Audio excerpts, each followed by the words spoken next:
Hey guys, good morning. Good morning, good morning, good morning, good morning, guys. It's Tuesday, it's December 17th. Guys, this is a quick update for you. So let's see. Good morning, good morning, good morning. So I'm sure a lot of you guys are going to see this on the replay. This is not a typical time that I'm live, but I wanted to bring you guys this information real quick. As today we got Shannon Jackson, aka Shannon Stillwell, aka Kayla's husband, Max Shard, Kayla Bumpus, all going to be at the courthouse today regarding the charges that we read the other day, the indictment with the multi count indictment for some charges that were acquired while Shannon was going through the trial process for YSL. This is the interesting thing that happened yesterday. I noticed, let me share my screen real quick. Good morning, good morning, good morning. Okay. Oh, you guys. Hey, y'all. Good morning. This is just a quick update. I'm not going to hold y'all long. I know showers and teeth and lunch have to be prepared and all kinds of things, so I'm not going to hold y'all. This is just a quick good morning update. Okay, so we know Shannon Jackson's going to be in court today. Hold on. Let me show you all something too real quick. Okay, we've all seen this. Hold up. Y'all, we've seen this, right? Um, you may or may not have. Where is my. Okay. All right. So Kayla's name, Kayla Bumpus Jackson. Okay. Just little housekeeping item just to make sure y'all are up and aware of what is going on here. But ma'am has updated. Okay. Wife, Atlanta attorney, wife, Miss Jackson. Okay. All right, let's get over here real quick. So yesterday I noticed there were some Rule 22s coming through. Can y'all see this? All right, you guys see what's going on here, right? So there were some Rule 22s coming through yesterday, and I noticed they were getting denied. I was like, what's going on? Why are all of these Rule 22s getting denied? AJC, so Atlanta Journal Constitution, WXIA, which I think is 11 Alive. This one might be Atlanta News First.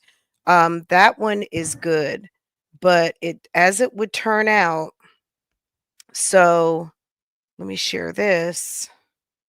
This is, and we know Judge Belinda Edwards from the Ernest Williams trial. We've seen her, and we know that she's very particular.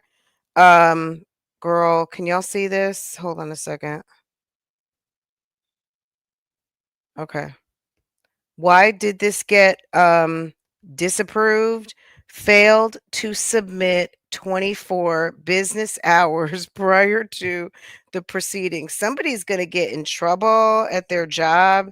If your job was to cover this trial and provide something people can see, now it's not going to prevent the reporter from going into the courtroom and observing and taking notes. But as far as setting up a camera, as far as recording, as far as live streaming.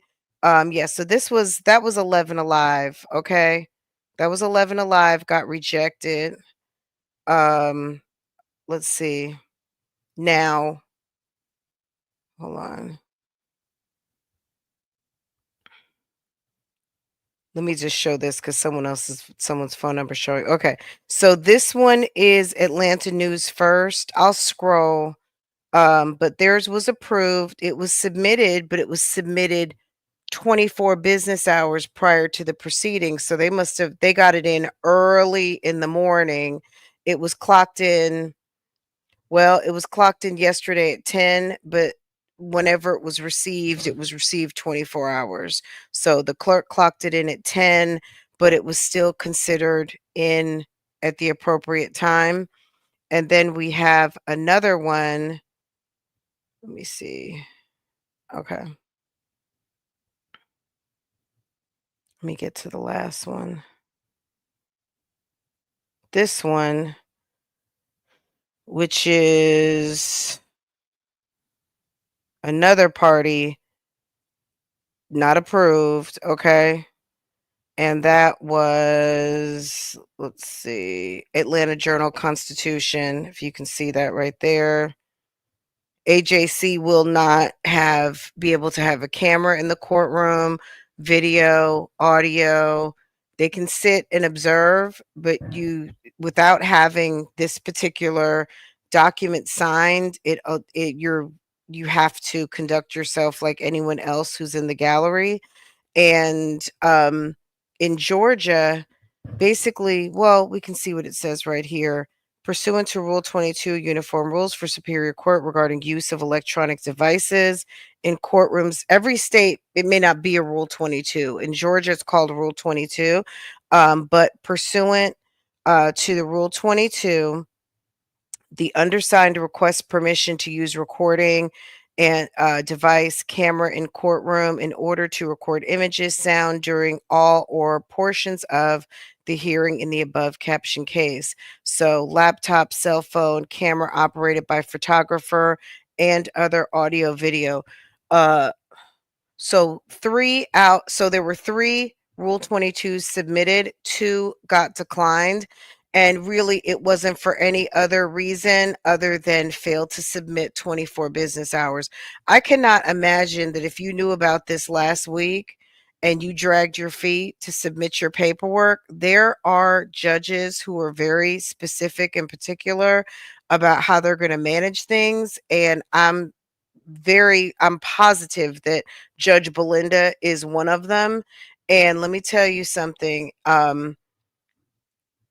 Half of them don't want people in the courtroom anyway, recording. And if you're not going to follow the rules, then also look at it this way: you let one late person in, then you have to consider to let other late people in. And what's the threshold? An hour late, 2 hours late, or 2 hours before the proceedings? Like, which one is it gonna be? So, it's unfortunate, for these news outlets, but, um, these judges are not playing as far as giving access and knowing that these, stations, these reporters, the bloggers are making money. And if this is part of your business and you want to keep the community informed, then you might want to get your paperwork submitted on time so that you can participate in the proceedings. Okay. All right. So if you're not familiar with what is going on today, let me share this. I'm not looking at the chat right now, so I'll come and answer some questions in just a minute. This is the indictment.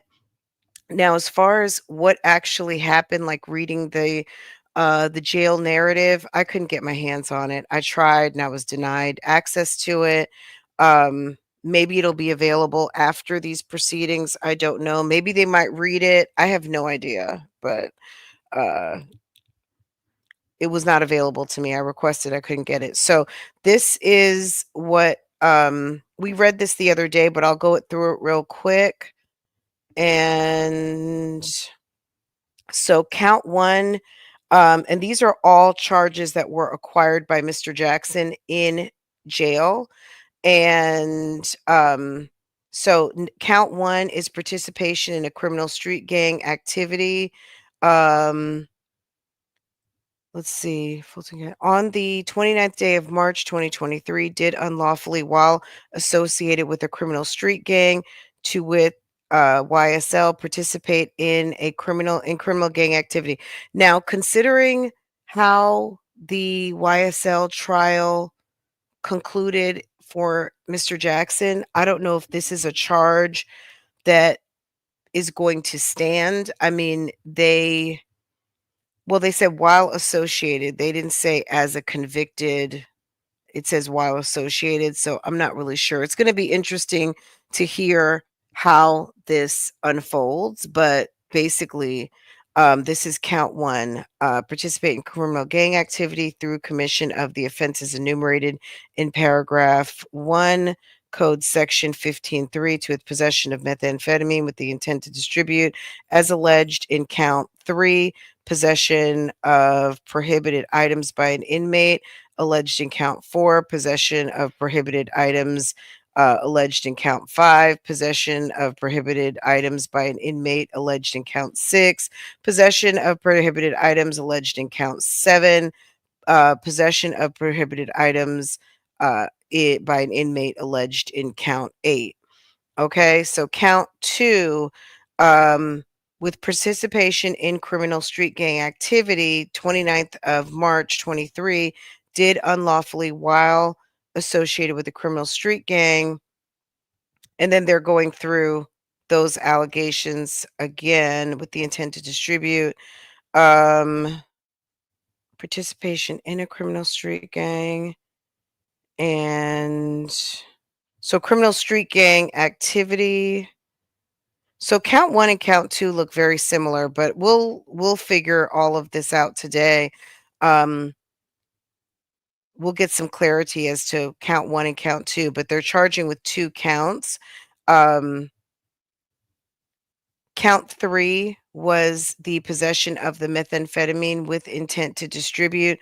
On the 29th day, March 23, did unlawfully possess methamphetamine controlled substance, Schedule 2 in the Georgia Controlled Substance Act. That was count 3. Count 4 is unlawfully possessed drugs to with 173 methamphetamine tablets, said accused being an inmate in Fulton County Jail, a state facility used for the purpose of incarcerating criminals without authorization from a person or responsible for overall management operation of the facility. So that's count 4. Count 5, possession of prohibited items by an inmate on the 29th of March. So I was wondering if this was that day that they did that big shakedown, or maybe they got a tip. This count 5 is a knife or shank. We know Mr. Jackson got stabbed. Was it twice? We know at least of one time, could have been potentially a second time.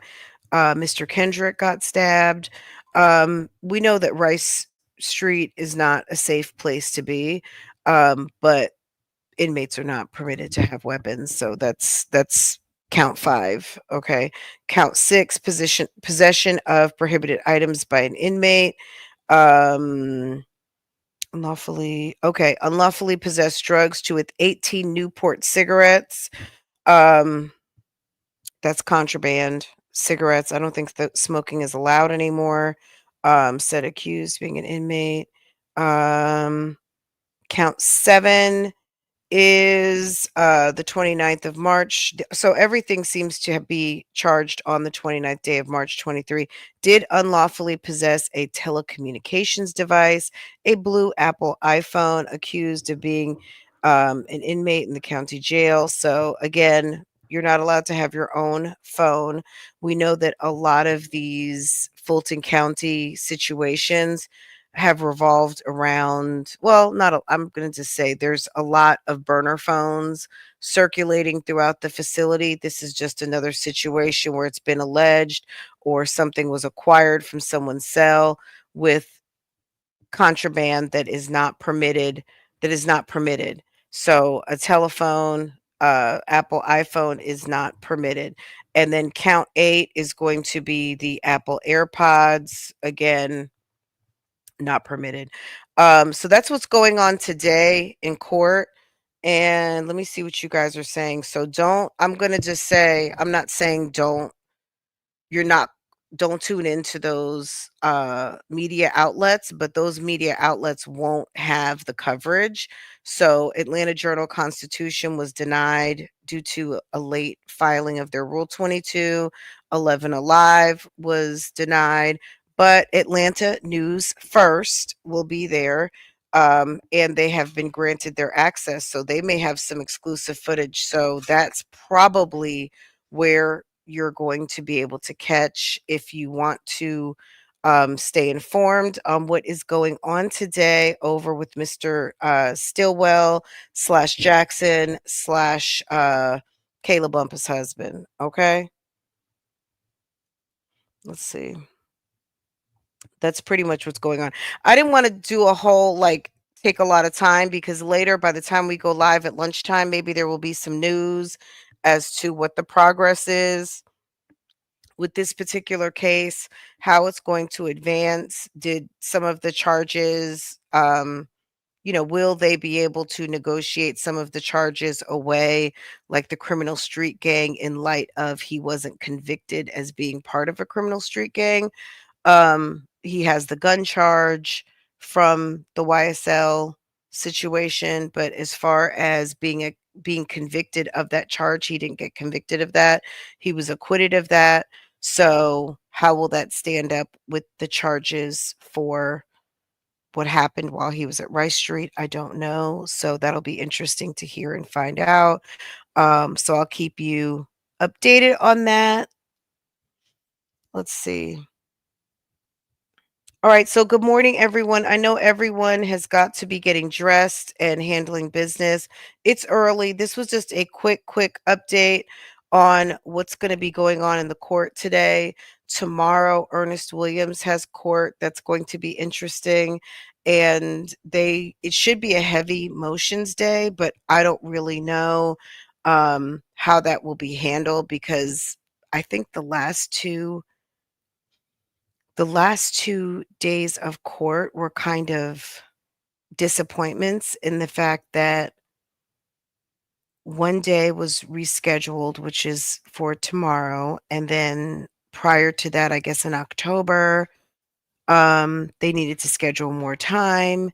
So the last two court dates were kind of nothing, but this one should stand to be a pretty substantial court date for Ernest Williams, but we'll see. We'll find out tomorrow, right? We're going to find out.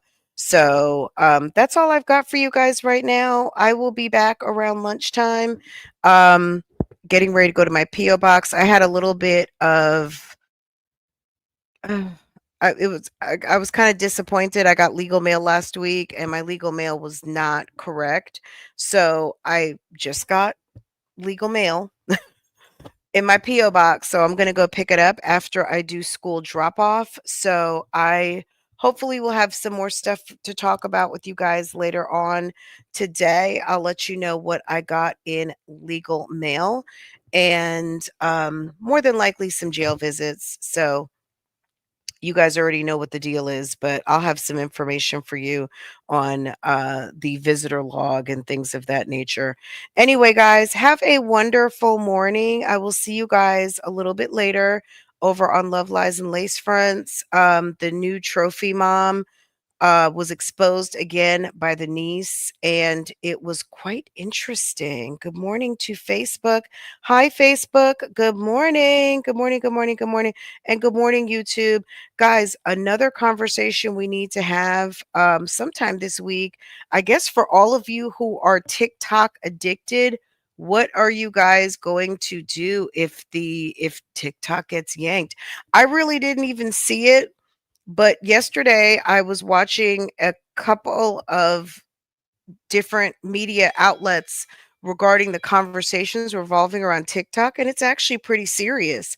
And it actually could happen. The TikTok really may go away.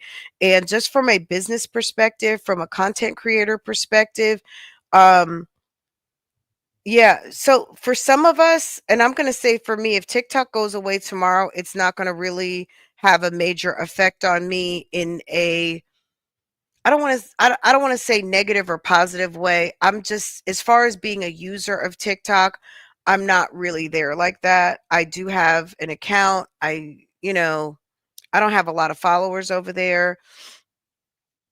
There could be a lot of follower influx back to YouTube or spread on the other social media platforms. I'm going to just say this. As a content creator, you have got to be, yeah, to remain relevant, you have to kind of have your pinky toe in multiple platforms. And unfortunately, for some people who just do TikTok, this is going to hurt for them. And for people who love TikTok as far as consuming that media, it's probably hopefully your favorites are on other platforms and you can follow them on other platforms. I know every platform offers their different experience. However, it could be very real that TikTok could be banned next month. So it's looking promising that it's going in that direction for many different reasons that I learned about last night. Um, yeah, some people just have not really had much to do with it at all, but there are many content creators who make a lot of money um, doing content, TikTok shops, all kinds of things, and don't carry over the same way to YouTube, Facebook, or Instagram. And that's going to be unfortunate for them because they have about 30 days. They got about now. The thing with social media is things can blow up overnight, but you even have YouTubers who kind of exhausted their YouTube and went to TikTok for a new life, and they may need to come on back. Okay. Anyway, that's going to be for a future conversation, but I think it's definitely worth having because that's it's going to be real for some content creators and maybe some people that you enjoy to watch. Um, their content may be going away or moving here or moving somewhere else. Anyway, guys, I'm going to let you guys go. I'm not going to hold y'all too long. This was just a good morning quickie. And I will see you guys around the lunch hour. I will put up a live for probably around 12:30 or something like that. But I'll see you beforehand over on Love Lies and Lace Fronts, where we will get caught up with girl. Is it? I think it's De'Erica Dowdy, the new trophy wife's niece-in-law. She's the niece of the new trophy wife's husband, and ma'am dropped it. I was trying too hard. I was trying not to laugh because some of the things I was like, oops, oops. Okay, meet me over there. I'm gonna go and I'll see you guys probably about an hour or so, about 8:15, 8:30. Okay. Oh, you're welcome, sis. You're very welcome. Maybe I can do these a little more often. Now that we are a week away from Christmas break and all of those things. So, how long does it take to get something new going? Probably about 30 days. So, you never know. As I have these quick updates, though, I definitely will make an effort to come first thing in the morning and drop you guys a quick early morning live. I hope you guys have a wonderful morning. Get to work safely, and I will see you guys later. Hey, January. Good morning. Good morning. Good morning. Good morning. Good morning, Bougie Gang. I hope you guys have a great day, and I'll see you guys a little bit later on. Okay. Take care, y'all.